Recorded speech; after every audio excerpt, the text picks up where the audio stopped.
June মাসের এই প্রচণ্ড দাবাদহে আপনার শখের জবা গাছটি কি ঝিমিয়ে পড়েছে? প্রচুর যত্ন করছেন, জল দিচ্ছেন, তাও কি গাছে কুড়ি আসছে না? কিংবা কুড়ি এলেও কি তা হলুদ হয়ে ঝরে যাচ্ছে? যদি উত্তর হ্যাঁ হয়, তবে আজকের ভিডিওটি একদম আপনারই জন্য। নমস্কার বন্ধুরা, আমি সুমিত। আশা করছি আপনারা প্রত্যেকে সুস্থ আছেন এবং আপনাদের বাগানের গাছগুলি খুবই ভালো আছে। সুপ্রিয় দর্শক বন্ধু, আমার বাগানে আপনাদের সবাইকে জানাই অনেক স্বাগত। বন্ধুরা, আজকে আমাদের এই ভিডিওর মূল বিষয়বস্তু হলো কিভাবে আমরা প্রচণ্ড গরমে জুন মাসে এসে দাঁড়িয়ে জবা গাছে এই রকম হারে প্রচুর পরিমাণে ফুল ফোটাতে পারবো। কি এমন খাবার ব্যবহার করলে গাছ রকেটের গতিতে বেড়ে উঠবে, গাছে প্রচুর পরিমাণে কুড়ি আসবে এবং গাছ ভরে ফুটবে প্রচুর ফুল। বর্তমানে অধিকাংশ বন্ধুরাই কমেন্ট করে জানাচ্ছেন যে আমাদের জবা ফুলের গাছগুলি একদমই ভালো বৃদ্ধি হচ্ছে না। কেউ কমেন্ট করছেন জবা গাছ একদমই ঝাঁকড়া হচ্ছে না, গাছে একদমই কুড়ি আসছে না, কুড়িগুলি আস্তে হলুদ হয়ে ঝরে যাচ্ছে, পাতা আস্তে হলুদ হয়ে ঝরে যাচ্ছে।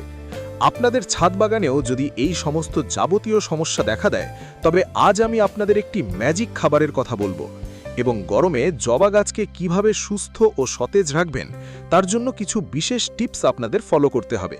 তো বন্ধুরা, আপনাদের প্রত্যেকের কাছে একটি অনুরোধ, ভিডিওটিকে স্কিপ না করে ভিডিওটিকে সম্পূর্ণ দেখবেন। চ্যানেলে কোনো নতুন বন্ধু হয়ে থাকলে অবশ্যই করে আপনারা আমার চ্যানেলটিকে সাবস্ক্রাইব করে রাখবেন। আপনাদের মধ্যে অনেকের হয়তো ভুল ধারণা আছে যে শুধুমাত্র গাছে খাবার ব্যবহার করলেই গাছে ভরে প্রচুর পরিমাণে ফুল ফোটে, কিন্তু এটি বন্ধুরা একটি সম্পূর্ণ ভুল ধারণা। গাছে খাবার দেওয়ার পাশাপাশি গাছের বেশ কয়েকটি সাধারণ পরিচর্যা অবলম্বন করতে হবে। প্রথম পরিচর্যা হিসেবে জবা গাছে এত পরিমাণে ফুল পেতে হলে গাছকে সবার প্রথমে সরাসরি সূর্যের নিচে রাখুন। হ্যাঁ, ঠিকই শুনেছেন, জবা ফুলের গাছ হলো এমন একটি গাছ যেটি খুবই সূর্যালোক পছন্দ করে এবং জবা গাছকে এই রকম হারে ঝাঁকড়া করে তুলতে ও প্রচুর ফুল আনতে হলেও আপনাকে জবা ফুলের গাছকে সরাসরি সূর্যের নিচে রাখতে হবে, দেশি ভ্যারাইটিগুলোকে। কমপক্ষে গাছে 5 থেকে 6 ঘন্টা সূর্যালোক অতি অবশ্য করে পায় সেদিকে খেয়াল রাখবেন। পুনে, বেঙ্গালুর, আমেরিকান ইত্যাদি ভ্যারাইটির বিদেশি জবাগুলিকে কিন্তু কোনো মতেই কড়া রোদে রাখা যাবে না। এগুলোকে সেটযুক্ত জায়গায় অথবা গ্রিন নেটের নিচে রাখতে হবে। তবে সকালবেলার দিকে রৌদ্র যাতে অতি অবশ্য করে গাছে 3 থেকে 4 ঘন্টা পায় সেদিকে নজর দেবেন। তাহলেই দেখবেন আপনার জবা ফুলের গাছ ফুলে ভরে উঠছে এবং এই রকম হারে গাছ ঝাঁকড়া হয়ে উঠবে। জবা ফুলের গাছ দ্রুততার সাথে ঝাঁকড়া না হওয়া, গাছে বেশি পরিমাণে ফুল না হওয়া এবং গাছ ভালোভাবে বেড়ে না ওঠার আরও একটি কারণ রয়েছে, সেটি হচ্ছে গাছের গোড়ার মাটিতে ভরে জল দেওয়া। অনেকেই আছে যারা অতিরিক্ত গরমে গাছের গোড়ার মাটি ভেজা থাকার সাথেও আবার গাছের গোড়ার মাটিতে পুনরায় জল দেন। ফলে গাছের গোড়ার মাটি একদম শুকাতে পারে না এবং গাছের গোড়ার মাটি না শুকালে গাছের শিকড় আস্তে ড্যামেজ হয়। ফলে গাছের শিকড় একদম ভালো শ্বাস প্রশ্বাস নিতে পারে না, গাছের শিকড় আস্তে পচে যেতে শুরু করে। আর গাছের শিকড় যদি ভালোভাবে বৃদ্ধি না হয়, তবে সেই গাছের বৃদ্ধি কখনোই হবে না। জবা গাছ ময়েশ্চার মাটি কিন্তু খুবই পছন্দ করে, কিন্তু গাছের গোড়ায় জল জমা একদমই পছন্দ করে না বা ভিজে মাটি একদমই অতিরিক্ত পছন্দ করে না। যখন দেখবেন গাছের গোড়ার মাটি ওপর থেকে আস্তে শুকিয়ে যাচ্ছে, তখনই জল ব্যবহার করুন। তীব্র রোদে কিন্তু কখনোই গাছে জল প্রয়োগ করবেন না। সকালে এবং সন্ধে নাগাদ গাছে জল প্রয়োগ করবেন, আর অবশ্যই মাটির উপরিভাগ শুকিয়ে এলে তবেই কিন্তু জল প্রয়োগ করবেন। তৃতীয় পরিচর্যা হিসেবে বলবো, এই জুন মাসে এসে দাঁড়িয়ে সূর্যের তাপমাত্রা বেশ অনেকটাই থাকে। এই সময় আপনারা কম বেশি লক্ষ্য করে দেখবেন জবা গাছ আস্তে নেতিয়ে পড়ে, গাছের পাতাগুলি আস্তে হলুদ হয়ে ঝরে যায় এবং কুড়িগুলিও হলুদ হয়ে ঝরে যায়। অতিরিক্ত তাপমাত্রার কারণে মূলত গাছের পাতা ফ্যাকাশে হয়ে যায়। তাই এর প্রতিকার হিসেবে যে কাজটি করবেন, গাছের ঠান্ডা জলে স্প্রে করতে হবে 3 বেলা। সকালবেলা গাছকে ভালো করে স্নান করিয়ে দেবেন। যদি দেখেন দুপুরবেলা প্রখর রোদে গাছ ঝিমিয়ে পড়েছে, তখন গাছের পাতায় জলে স্প্রে করবেন। টবের মাটিতে কিন্তু তখন কোনো মতেই জল প্রয়োগ করবেন না, তাহলে কিন্তু গাছের ক্ষতি হবে। এবং সন্ধে নাগাদ আবার গাছটিকে ঠান্ডা জল দিয়ে স্নান করাবেন। যদি সম্ভব হয়, বিকেলের দিকে আপনি ফ্রিজের বরফ জলও গাছে প্রয়োগ করতে পারেন। আর বৃষ্টি হলে তো বন্ধুরা কোনো কথাই নেই, টবের মাটি শুকনো হলে তারপরেই কিন্তু আবার জল প্রয়োগ করবেন। টিপস নাম্বার 4, গাছের গোড়ার মাটিতে আমরা কখনোই আগাছা জন্মাতে দেব না। গাছের গোড়ার মাটিতে যদি দেখেন আগাছা জন্মেছে, সেগুলিকে সাথে সাথে তুলে ফেলে দিন। কারণ আগাছাগুলি কি করবে, গাছে যখন খাবার দেবেন তখন সমস্ত খাবার সেই আগাছাগুলি খেয়ে ফেলবে, ফলে আপনার গাছের জন্য পর্যাপ্ত পুষ্টি বা খাবার থাকবে না। তাই সব সময় গাছের গোড়ার মাটি পরিষ্কার রাখুন। গাছের গোড়ার মাটিতে কোনো রকম আগাছা জন্মাতে দেবেন না। এই আগাছা তুলে নেওয়ার পর আমাদের গাছের মাটিতে একটি কাজ করতে হবে, সেটি হলো মালচিং। যারা গাছকে কোনো প্রকার শেডে রাখতে পারছেন না, তারা অবশ্যই এই পদ্ধতিটি ব্যবহার করে উপকার পাবেন। এর জন্য আমাদের বাগানের যেসব শুকনো পাতা থাকে, সেগুলোকে আপনারা গাছের গোড়ায় এই রকমভাবে দিয়ে দেবেন। এতে টবের মাটিতে ময়েশ্চার ভাব বজায় থাকবে। যদি আপনাদের কাছে খুব বেশি পাতা না থাকে, এর পরিবর্তে আপনারা কোকোপিট বা নারকেলের ছোবড়া টুকরো গাছের গোড়ায় দেবেন, এতেও কাজ হবে। টিপস নাম্বার 5, কিভাবে আমরা আমাদের জবা ফুলের গাছকে রকেটের গতিতে ঝাঁকড়া করে তুলব।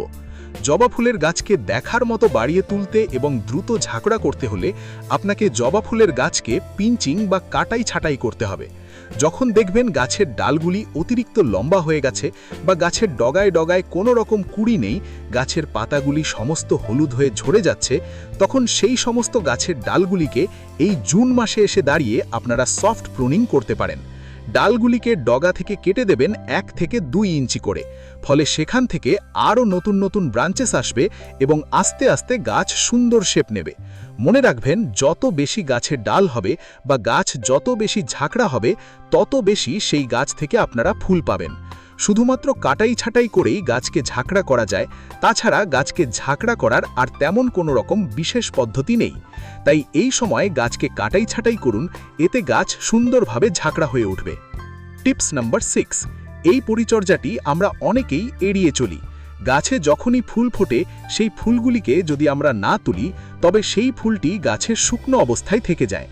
গাছে যদি শুকনো ফুলকে আমরা ওইভাবেই রেখে দিই, তবে গাছ কিন্তু এই বাসি ফুল ঝরাতে অতিরিক্ত শক্তি ব্যয় করে এবং গাছে একদমই নতুন নতুন ব্রাঞ্চেস বা নতুন নতুন কুঁড়ি আসতে পারে না। তাই যখনই গাছে শুকনো ফুল দেখবেন, সেই শুকনো ফুলগুলিকে সাথে সাথে তুলে ফেলে দেবেন। গাছে শুকনো ফুল রাখা হলে গাছে প্রচুর পরিমাণে ফাঙ্গাসের আক্রমণ হয়ে থাকে এবং এতে ফুলের সংখ্যা কমে যায় এবং গাছের অবস্থা খারাপ হয়ে যায়। এই ফাঙ্গাসের আক্রমণ যাতে আমাদের গাছে না হয়, তার জন্য গাছে খুব ভালো মানের একটি ফাঙ্গিসাইড আমাদের প্রয়োগ করতে হবে। ফাঙ্গিসাইড স্প্রে হিসেবে আমি আমার গাছে মূলত সাফ ফাঙ্গিসাইড ব্যবহার করে থাকি।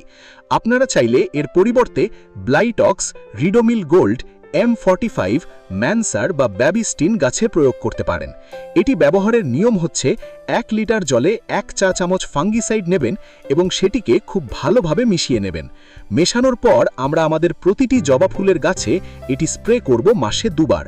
আর যখনই দেখবেন বৃষ্টিপাত হচ্ছে, তার পরপরই আমরা আমাদের প্রতিটি জবা গাছে ফাঙ্গিসাইড প্রয়োগ করব, কারণ এই বৃষ্টিপাতের সময়ই গাছে সবচেয়ে বেশি ফাঙ্গাসের আক্রমণ দেখা দেয়।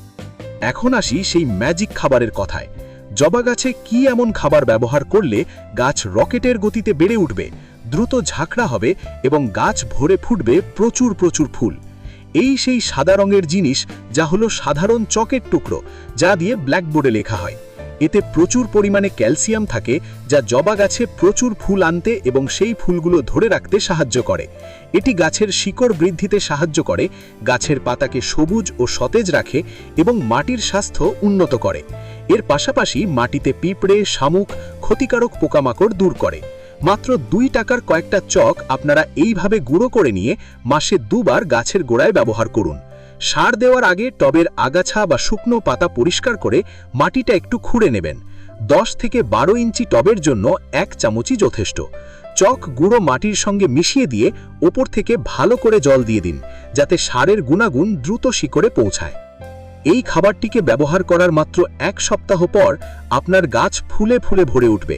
গাছ রকেটের গতিতে বেড়ে উঠবে, গাছ দ্রুততার সাথে ঝাঁকড়া হবে এবং গাছ ভরে ফুটবে প্রচুর প্রচুর ফুল।